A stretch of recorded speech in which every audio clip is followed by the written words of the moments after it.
सुप्रभात प्यारे बच्चों, मेरे सब बच्चे कैसे हैं? छुट्टियां ख़त्म हो गई, अब हम फिर से पढ़ना शुरू करते हैं। तो बच्चों, आज हम पढ़ेंगे अपनी व्याकरण का पाठ तीसरा, वर्ण सहयोग। तो शुरू करते हैं। स्वरविहीन व्यंजन हलंत लगाकर लिखे जाते हैं, जैसे क के पैर में नीचे हलंत, फिर ख के पैर में नीचे हलंत, ग के, घ और ड के नीचे, सबके नीचे हलंत लगा हुआ है। प्रत्येक व्यंजन सामान्यतः जिस रूप में लिखा जाता है वह है क, ख, ग, घ, ड। अगर इनके नीचे पैर में हलंत लगा हुआ है तो इसका मतलब यह आधा व्यंजन है। जब क के पैर में नीचे हलंत जमा अ मिलकर बन गया पूरा क। फिर ख के पैर में नीचे हलंत जमा अ बन गया पूरा ख। तो जब व्यंजन के नीचे हलंत होता है तो इसका अर्थ है वह जो है व्यंजन आधा है, और जब उसके साथ अ लगा देते हैं तो वह व्यंजन पूरा बन जाता है। स्वर रहित व्यंजन, ये है आपके स्वर रहित व्यंजन। ये देखिए, क के पैर में नीचे हलंत है, प के पैर में नीचे हलंत है, ट के पैर में नीचे हलंत है। ये है आपके सारे स्वर रहित व्यंजन। और स्वर सहित व्यंजन आपके हैं क, प, ट, थ। ये पूरे व्यंजन हैं आपके। फिर है आपका शब्द रचना हेतु व्यंजन से पूर्व प्रयुक्त होने पर स्वर का रूप ज्यों का त्यों रहता है। जब आप शब्द बनाते हो तो उसको जब व्यंजन के रूप में उसका पहले होता है वह ज्यों का त्यों रहता है। जैसे ये देखिए, आ म आम, ऊ न ऊन, ये पूरा स्वर है आपका। और जब स्वर का रूप बदल जाता है तो वह मात्रा के रूप में आ जाता है। जो आपके शब्द, ये देखिए, ये है क के साथ क्या है, स्वर का आ की मात्रा, स्वर जो है आपका अ उसकी मात्रा है तो उसका रूप बदल गया मात्रा का। तो क आ र कार। सिर में देखिए, ई की मात्रा का रूप बदल गया, ई स र, सिर। फिर है आपके आ की मात्रा कैसी होती है, ऐसी होती है। ई की मात्रा ये देखिए पहले लगती है, और ऊ की मात्रा आपकी ऐसी होती है, और बड़ी ई की मात्रा आपकी बाद में लगती है। शब्द हेतु व्यंजन के बाद आने पर स्वर का रूप बदल जाता है। यह बदला हुआ स्वर जो है आपका मात्रा कहलाता है। फिर है आपके स्वर और उनकी मात्राएं। फिर है आपके र में ऊ व बड़े ऊ की मात्राओं का प्रयोग इस तरह किया जाता है।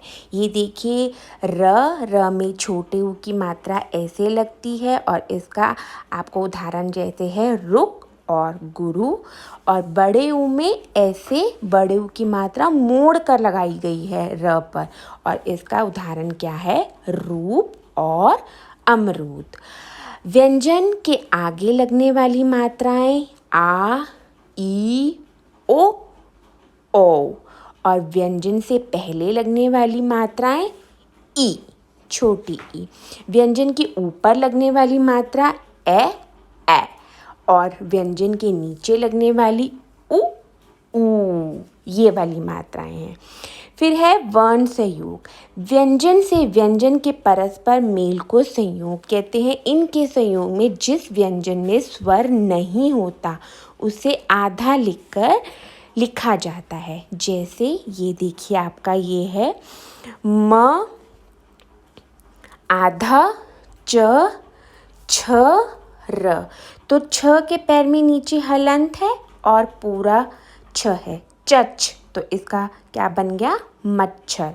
जैसे क के पैर में नीचे हलंत आधा क और फिर पूरा क, कक। तो इसका उदाहरण क्या है आपका चक्की।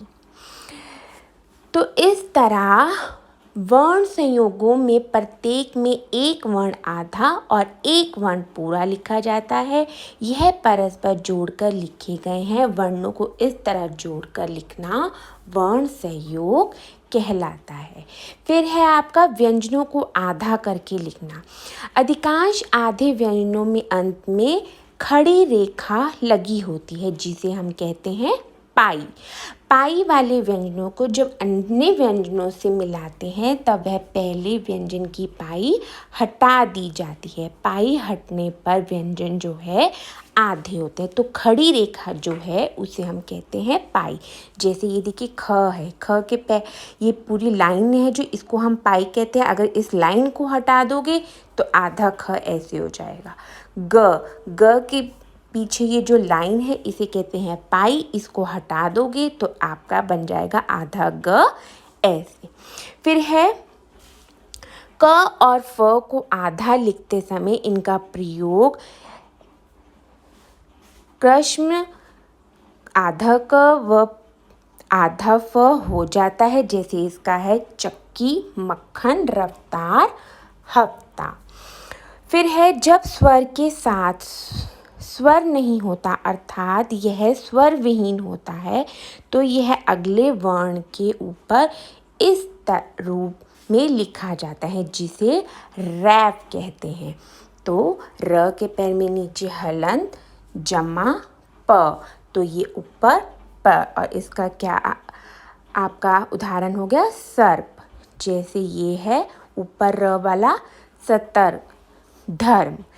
फिर है यदि आधे व्यंजन के बाद पूरा र जुड़ता है तो व्यंजन के पैर में मिलाकर लिखा जाता है। जैसे ये प के पैर में नीचे हलंत और र, तो ये प के पैर में ऐसे र, क्र, और ये आपका ग्र।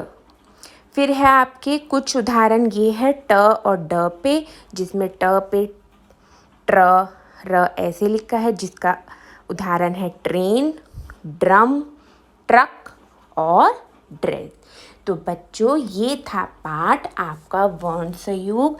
आप इस पाठ को पढ़िए और इसका अभ्यास आप अपनी कार्य पुस्तिका में करिए। धन्यवाद।